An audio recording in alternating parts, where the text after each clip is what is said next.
Salut à tous, on est le mercredi 24 janvier, bienvenue dans C'est quoi l'info? État de choc chez les agriculteurs, je vous explique. Alexandra ainsi que sa fille de 12 ans ont été tuées hier après avoir été renversées à Pamiers dans l'Ariège. L'agricultrice et sa famille participaient au blocage d'une autoroute pour protester contre les conditions de vie des agriculteurs. Une voiture a foncé sur un mur de paille construit par les manifestants et les a percutés. Le mari de l'éleveuse a également été touché et est gravement blessé. Le métier d'agriculteur, c'est un métier difficile. Alors on avait envie à C'est quoi l'info de donner la parole à des adolescents qui veulent devenir agriculteurs. Et on va les entendre tout au long de la vidéo au micro de Lucie Rivière. On commence avec Nathan, 17 ans, en lycée agricole. Les éleveurs n'ont pas de vacances, ils doivent s'occuper de leurs bêtes tous les jours pour les nourrir ou alors les éleveurs laitiers pour les traire. C'est un métier, on se lève tôt, on se couche tard, parfois on a du mal à voir sa famille. C'est le chiffre du jour. Un agriculteur sur 5 vit sous le seuil de pauvreté. Ça veut dire qu'en dessous d'un montant d'argent gagné, on est considéré comme pauvre. Et selon un rapport, les revenus ont baissé de 40% en 30 ans. Les agriculteurs sont en colère contre le gouvernement et ils ont décidé de le faire savoir.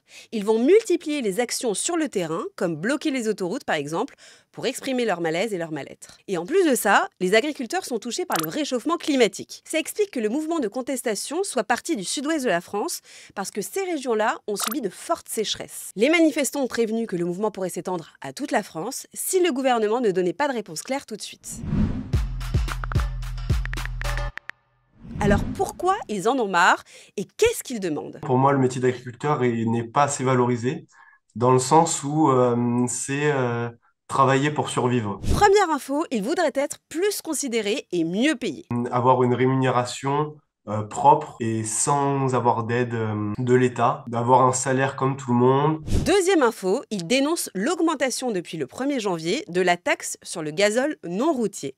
Ce carburant polluant est utilisé pour les engins agricoles et il a longtemps eu droit à des aides du gouvernement. Ça veut dire que plus les taxes sont élevées, plus le plein va coûter cher aux agriculteurs. Troisième info, ils en ont marre d'être vus comme les pollueurs de la planète. On leur rabâche sans arrêt qu'ils n'en font pas assez pour l'environnement. Parce que oui, certains d'entre eux utilisent des produits phytosanitaires ou pesticides pour soigner leurs plantes ou empêcher les nuisibles de les attaquer.